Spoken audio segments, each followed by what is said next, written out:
قرآن مقدس یہ اللہ کی کتاب ہے۔ اللہ رب العالمین نے بے شمار نعمتوں سے ہمیں نوازا ہے۔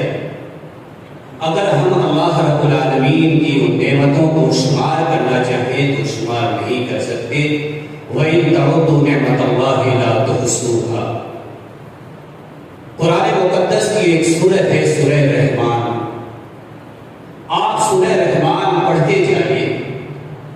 اللہ رب العالمین نے اپنی بہت سی نعمتوں کا اس سورت کے اندر ذکر فرمایا اور پھر یوں فرمایا کہ تم اللہ رب العالمین کی کون کون سی نعمتوں کا انکار کرو۔ اللہ رب العالمین نے جو سب سے پہلی نعمت کا ذکر کیا ہے وہ قرآن کا تذکرہ کیا ہے کہ الرحمن علم القرآن۔ سب سے بڑی جو نعمت اور دولت ہے وہ قرآن کی دولت ہے۔ جس کا رشتہ اور اس کا تعلق قرآن سے ہوگا وہ بلند و بالا ہو جایا کرتا ہے۔ اللہ رب العالمین نے جس ذات اقدس کے اوپر قرآن مقدس کو نازل کیا وہ شخصیت امام الانبیاء و خاتم الانبیاء، جس رات کے اندر اللہ رب العالمین نے قرآن کو نازل فرمایا اس راتوں میں سب سے بہترین رات ہو گئی جسے کہا جاتا ہے لیلۃ القدر اور شب قدر۔ بہرحال اللہ رب العالمین کی اگر ہم نعمتوں کو شمار کرنا چاہیں تو شمار نہیں کر سکتے۔ مفتی اعظم پاکستان حضرت مولانا مفتی شفیع صاحب رحمۃ اللہ علیہ، ان کی صاحبزادی ایک مرتبہ انہیں کسی وجہ سے دانت نکلوانے کی ضرورت محسوس ہوئی اور دانت کے اندر جو درد ہوا اور والد بزرگوار مفتی صاحب کی خدمت میں جب وہ تشریف لاتی ہیں تو مفتی صاحب نے اپنی صاحبزادی سے پوچھا کہ بیٹی کیا حال ہے؟ بیٹی کی زبان کے اوپر ایک شکوہ کہ ابا جان یہ دانتوں کا معاملہ بھی بڑا عجیب ہے، جب یہ نکلتے ہیں تو اس وقت بھی تکلیف دیتے ہیں کہ بچہ پاخانہ کرنے لگتا ہے اور جب یہ ٹوٹنے بتاتے ہیں تو اس وقت بھی تکلیف ہوتی ہے۔ مفتی صاحب نے فرمایا تمہیں صرف یہی دو باتیں یاد رہی، تم نے اس قدرتی آلے سے نہ جانے اللہ رب العالمین کی کتنی نعمتوں سے لذتیں حاصل کی، تم اس تمام نعمتوں اور لذتوں کو فراموش کر دو۔ بہرحال باپ ہوتا ہے تو ایسا کہ وقتاً فوقتاً اپنی اولاد کی تربیت میں، آج ہمیں بھی ضرورت ہے کہ ہم اپنی اولاد کی تربیت کے اوپر اور تعلیم کے اوپر دیں۔ آج ہماری نئی نسل ارتداد کا شکار ہو رہی ہے۔ ابھی آپ کے سامنے قاری صاحب نے جو قرآن مقدس کی پہلی آیت تلاوت فرمائی کہ ما کان محمد ابا احد من رجالکم ولیکن رسول اللہ و خاتم النبیین، کہ قادیانی اور اسی کے چیلے چپیٹے جو اس وقت شکیلیت کے شکل میں پورے ہندوستان کے اندر پھیلے ہوئے ہیں اور ہمارا مئو شہر بھی اس کی لپیٹ میں ہے، اگر ہم نے اپنے بچوں کو ان فتنوں سے بچایا نہیں تو کہیں ہماری اولاد بھی اسی فتنے کی لہر کے رو میں پڑ گئی۔ یہ فتنہ وہ فتنہ ہے جو اللہ رب العالمین کے آخری نبی جناب محمد رسول اللہ صلی اللہ علیہ وسلم کو آخری نبی تسلیم نہیں کرتا۔ بہرحال ہمارا یہ عقیدہ ہے کہ آپ صلی اللہ علیہ وسلم آخری نبی ہیں اور آپ کے بعد کوئی نبی آنے والا نہیں۔ بہرحال آئیے قرآن مقدس کی تلاوت کے بعد میں آپ صلی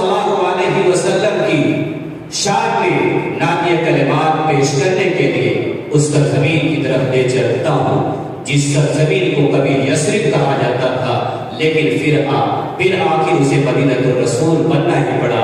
میں جناب شہاب نعمانی کو دعوت دے رہا ہوں کہ وہ تشریف لائیں اور آپ صلی اللہ علیہ وسلم کی شان میں نعتیہ کلمات پیش کریں۔ جناب صدر صاحب سے اجازت چاہتے ہوئے نعت پاک کا مقرر حاصل کریں۔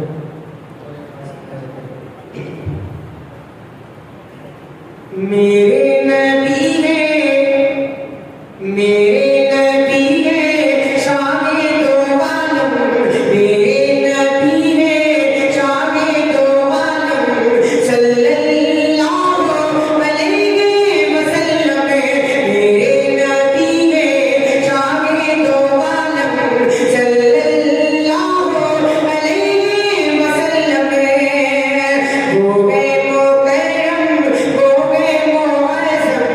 وہ گئے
صلی اللہ علیہ